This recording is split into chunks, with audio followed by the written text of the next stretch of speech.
processo civil, parte 2 do cumprimento da sentença, tá? A gente vai falar aqui, começar do capítulo 2, cumprimento da sentença que reconhece a exigibilidade, cumprimento provisório, tá? Provisório da sentença, essa exigibilidade de obrigação de pagar quantia certa. O cumprimento provisório da sentença em nada por recurso desprovido de efeito suspensivo, então não há efeito suspensivo, será realizado da mesma forma que o cumprimento definitivo, que a gente vai ver depois, sujeitando-se ao seguinte regime. 1. Corre por iniciativa e responsabilidade do exequente. Tá? É o credor, né, no caso. É o exequente que se obriga, se a sentença for reformada, a reparar os danos que o executado haja sofrido. Ele executou provisoriamente a sentença, mas não quer dizer que a sentença não possa ser reformada ou alterada. Se isso acontecer e houve dano para aquele que foi executado, o que vai acontecer? O exequente, né, que no caso é o credor, ele, se for por se correr por o cumprimento provisório da sentença, correr por sua iniciativa e responsabilidade, né, ele se obriga a reparar os danos que o executado haja sofrido caso a sentença seja reformada. Tá? 2. Fica sem efeito, sobrevindo decisão que modifique ou anule a sentença objeto da execução, restituindo-se as partes ao estado anterior e liquidando-se eventuais prejuízos nos mesmos autos. Então, ou seja, o cumprimento provisório da sentença fica sem efeito se a sentença for anulada, tá? Na indecisão que modifique ou anule a sentença. Objeto da execução, né, fica sem efeito, no caso, restituindo-se as partes ao estado anterior, como se não tivesse acontecido o cumprimento provisório da sentença, tá? E liquidando-se eventuais prejuízos nos mesmos autos, tá? Se a sentença objeto de cumprimento provisório for modificada, somente nesta ficará sem efeito a execução. Então, se vai ficar vai ficar sem efeito no inciso 2º, aqui no inciso 3º, fala se for reformada só em parte. Tá?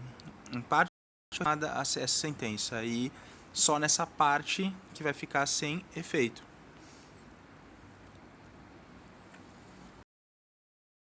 O levantamento de depósito em dinheiro e a prática de atos que importem transferência de posse ou alienação de propriedade ou de outro direito real, ou dos quais possa resultar grave dano executado. Essa aqui é a palavra-chave nesse inciso.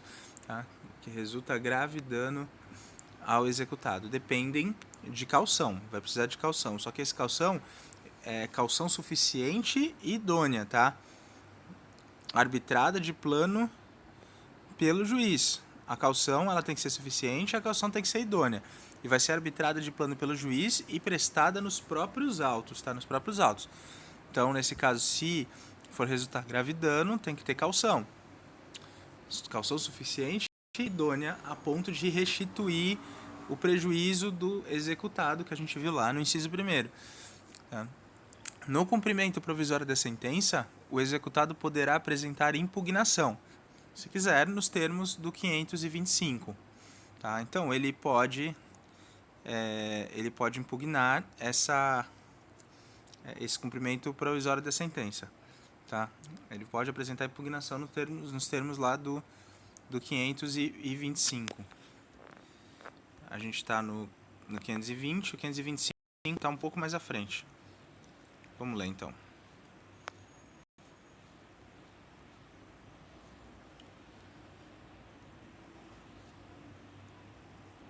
Só o caput eu vou ler. O prazo previsto no 523, sem o pagamento voluntário, inicia-se o prazo de 15 dias para que o executado, independentemente de penhora ou nova intimação, apresente nos próprios autos sua impugnação. Então, ou seja, é quando passa o prazo do pagamento voluntário, tá? o pagamento voluntário, ele vai ter 15 dias para impugnar. Então, por isso que diz aqui, no cumprimento provisório de sentença definitivo, né, o executado poderá apresentar impugnação, se quiser, 15 dias, no prazo de 15 dias após, né, iniciando a contagem, após após ter fim do prazo sem o pagamento, tá? O prazo do pagamento voluntário. Assim que acabar o prazo do pagamento voluntário, começa a correr esses 15 dias para impugnação. A multa e os honorários a que se refere o parágrafo 1º do 523 são devidos no cumprimento da providência condenatória ao pagamento de quantia certa. Então, é aquela multa de 10% por não acontecer o pagamento voluntário, tá? 10% de multa e 10% dos honorários. A que se refere o artigo 1º são devidos no cumprimento provisório de sentença condenatória ao pagamento de quantia certa, ou seja, no provisório, assim como no definitivo, também é devido, tá? Se o executado comparecer tempestivamente, ou seja, dentro do prazo, e depositar o valor com finalidade de isentar-se da multa, o ato não será havido como incompatível com recurso por ele interposto. O que acontece? Pode parecer incompatível o fato dele depositar o dinheiro dentro do prazo do pagamento voluntário e depois entrar com recurso, requerendo de volta o dinheiro. Mas aqui o que o código está falando é que não é. Ele fez isso simplesmente para se isentar da multa. Porque se ele espera passar o prazo e não paga o prazo do pagamento voluntário, aí vai abrir o prazo para ele impugnar. Se ele ganhar, ele de toda maneira, tudo bem, aí os 10% ele arrisca não pagar aí esses 10%. Só que no caso, se ele perder, ele vai ter que pagar os 10% dos honorários e 10% da multa. Então, muitas vezes para ele não vale a pena, né? Então, é isso que está querendo dizer.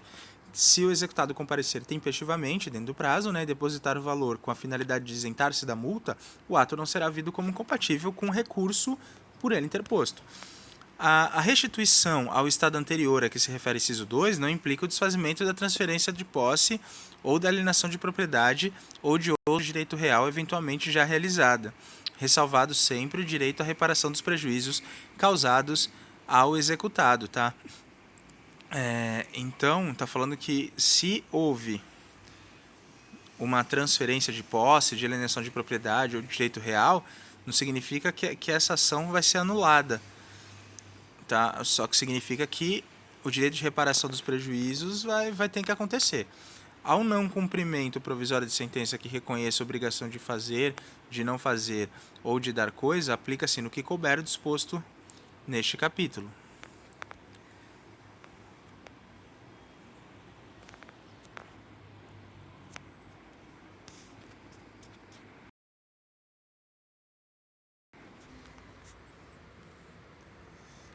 A caução prevista no inciso 4º do artigo 520 poderá ser dispensada nos casos em que o crédito for de natureza alimentar, independentemente de sua origem. Essa é uma das hipóteses. Então aqui a gente vai falar sobre os casos em que a caução pode ser dispensada em decorrência da urgência, né? Então, no caso, quando o crédito for de natureza alimentar, independentemente de sua origem, quando o credor, nos casos em que o credor demonstrar situação de necessidade, nos casos em que pender o agravo do artigo 1042, que a gente ainda vai estudar, e quando a sentença a ser provisoriamente cumprida estiver em consonância com súmula do STF, consonância com o STJ, em conformidade com acordos proferidos no julgamento de casos repetitivos. Então, quando estiver em consonância com o STF, STJ ou acórdão proferido no julgamento de casos repetitivos. Tá. Nesses casos, a caução pode ser dispensada. A exigência de caução será mantida quando da dispensa possa resultar manifesto risco de grave dano de difícil ou incerta reparação. Então a gente viu que a caução ela é dispensada nesses casos. Só que se puder, se no caso houver um risco, um manifesto risco, né? Se essa dispensa da caução possa resultar um manifesto risco de grave dano ou incerta a reparação. Aí a exigência da caução vai ser mantida, tá? Se o não depósito da caução, né, resultar nesse grave dano. O cumprimento provisório da sentença por petição dirigida ao juízo competente. Então vai ser por petição dirigida ao juízo competente que já estava dirigindo a ação. Não sendo eletrônicos os autos, a petição será acompanhada de cópias das seguintes peças do processo, cuja autenticidade poderá ser certificada pelo próprio advogado sob sua responsabilidade pessoal. 2 pontos. Então, eu vou falar aqui sobre algumas hipóteses, né, que são 5 hipóteses, na verdade, tá? De que a petição vai ser acompanhada de cópias das seguintes peças dos processos, tá? Cuja autenticidade possa ser certificada pelo próprio advogado, tá? Sob sua responsabilidade pessoal. Esses atos não sendo eletrônicos, tá? A decisão exequenda, certidão de interposição do recurso não dotado de efeito suspensivo, procurações outorgadas pelas partes, decisão de habilitação, se for o caso, facultativamente outras peças processuais consideradas necessárias para demonstrar a existência do crédito.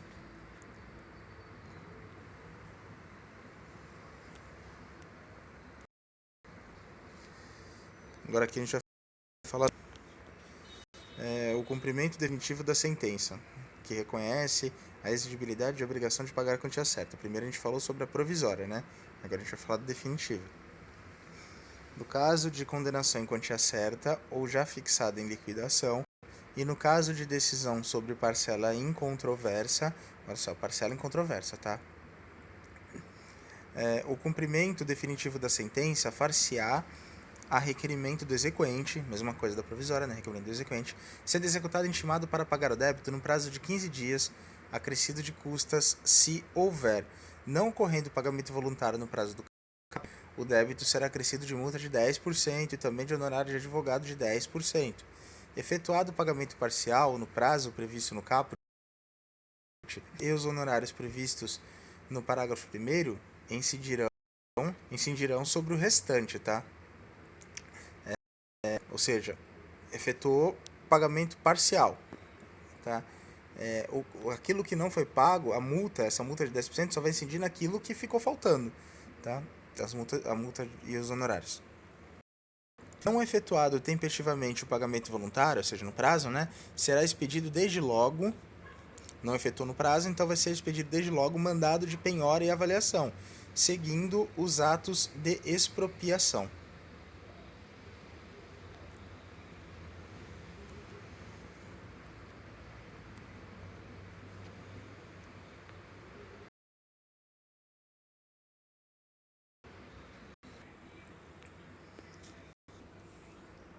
(524) 524. O requerimento previsto no 523 é ativo, discriminado e atualizado do crédito, devendo a petição conter o nome completo, CPF ou CNPJ do exequente e do executado, o índice de correção monetária adotado, os juros aplicados e as respectivas taxas, o termo inicial, o termo final dos juros e da correção monetária utilizado, a periodicidade da capitalização dos juros, se for o caso, especificação dos eventuais descontos obrigatórios realizados, indicação dos bens passíveis de penhora sempre que possível. Quando o valor apontado no demonstrativo aparentemente exceder os limites da condenação, a execução será iniciada pelo valor pretendido, mas a penhora terá por base a importância que o juiz entender adequada.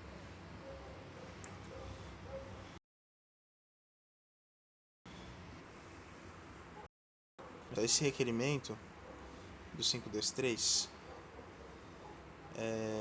que diz que no caso de condenação e tal, em quantia certa.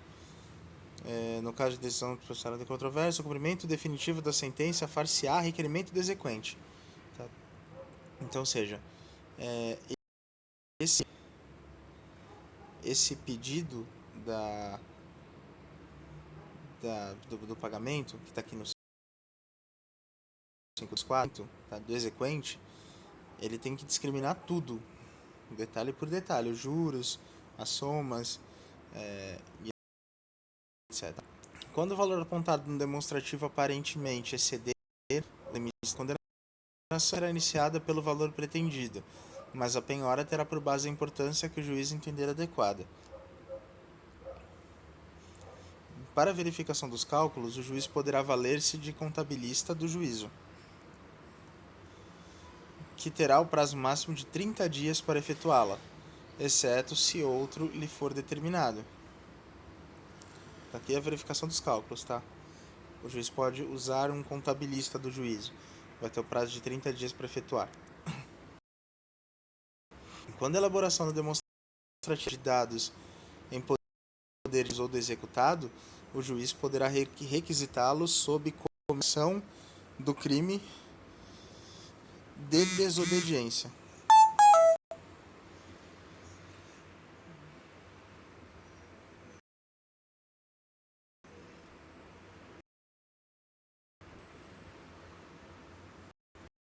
Quando a complementação dos adicionais em poder do executado,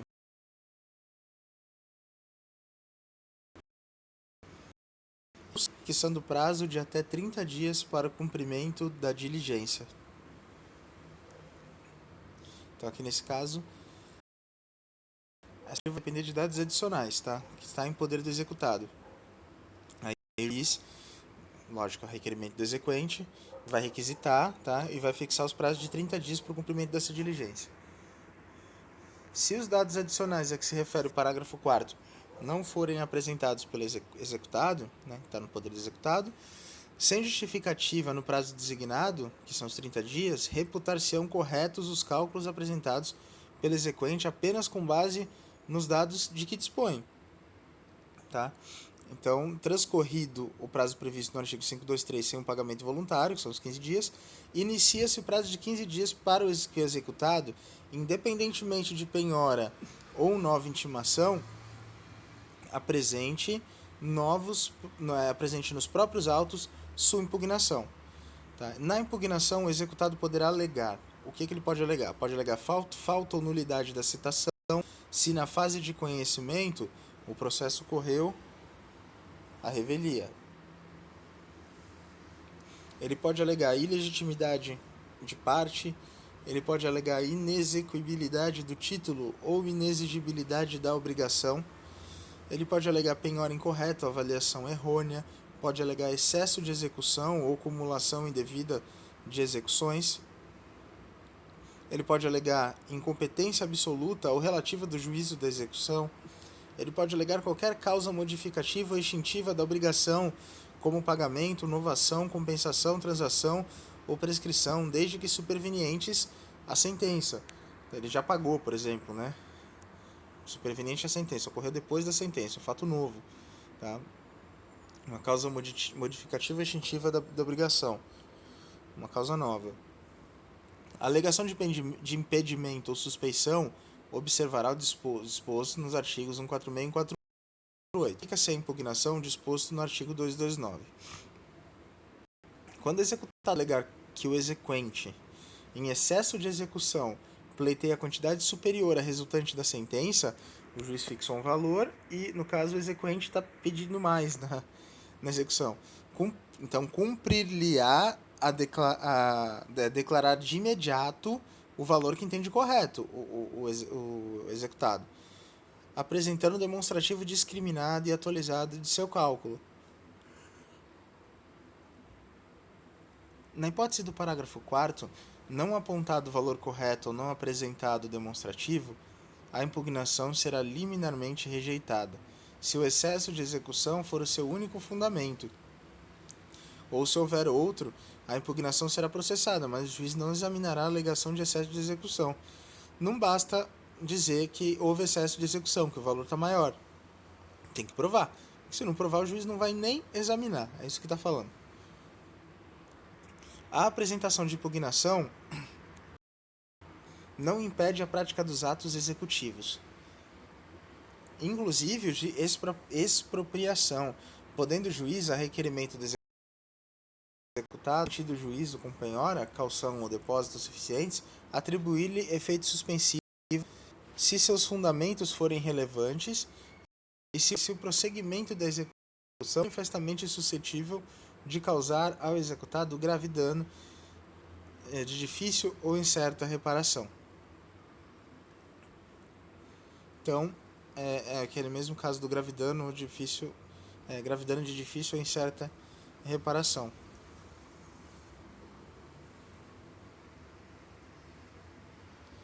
A concessão de efeito suspensivo a que se refere o parágrafo 6º não impedirá a efetivação dos atos de substituição, de reforço ou de redução da penhora e de avaliação dos bens.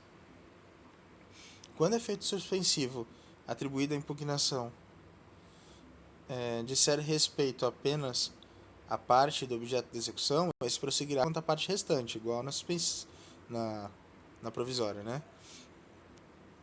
A concessão de efeito suspensivo à impugnação é lícito ao exequente, ainda que atribuído efeito suspensivo à impugnação, é lícito ao exequente requerer o prosseguimento da execução, oferecendo e prestando nos próprios autos caução suficiente e idônea a ser arbitrada pelo juiz. As questões relativas a fato superveniente ao término do prazo para apresentação da impugnação, assim como aquelas relativas à validade e à adequação da penhora, da avaliação e dos atos executivos subsequentes, podem ser arguidas por simples petição, tendo executado em qualquer dos casos o prazo de 15 dias para formular esta arguição, contado da comprovada ciência do fato ou da intimação do ato. Tá, aqui a gente está falando de fato superveniente ao término do prazo para apresentação da impugnação, tá?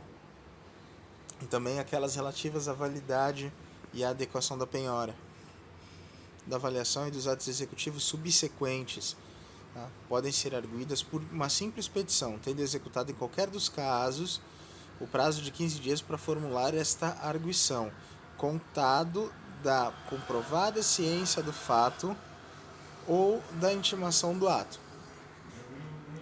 Para efeito do disposto no inciso 3 do parágrafo 1º desse artigo, considera-se também inexigível a obrigação reconhecida em título executivo e judicial fundada em lei ou ato normativo considerado inconstitucional pelo STF ou fundada em aplicação ou interpretação da lei ou do ato normativo tido pelo STF como incompatível com a Constituição Federal, em controle de constitucionalidade concentrado ou difuso.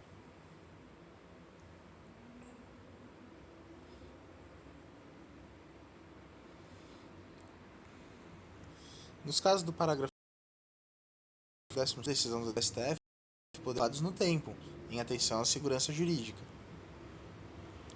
A decisão do Supremo Tribunal Federal, referida no parágrafo 12º, deve ser anterior ao trânsito em julgado da decisão exequenda.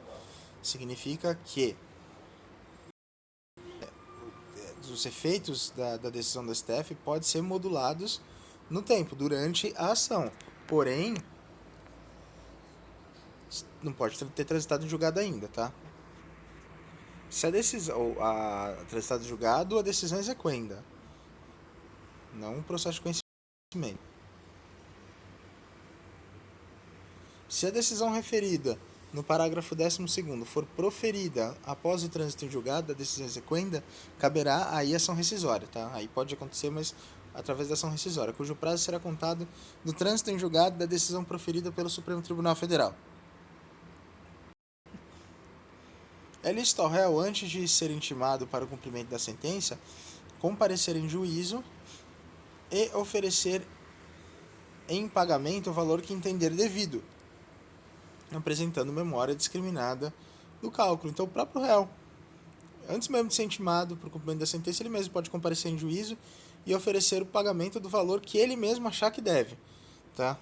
Apresentando memória discriminada do cálculo. O autor será ouvido num prazo de 5 dias, podendo depois título de parcela em controvérsia. Tá? Ou seja, aquela parcela em controvérsia que, se ele depositou um valor e aquele valor é incontroverso para as duas partes concordam, tudo bem, mesmo vai pagar mais. Naquilo que é incontroverso já tá depositado, eles só vão pleitear agora o que o autor acha que falta.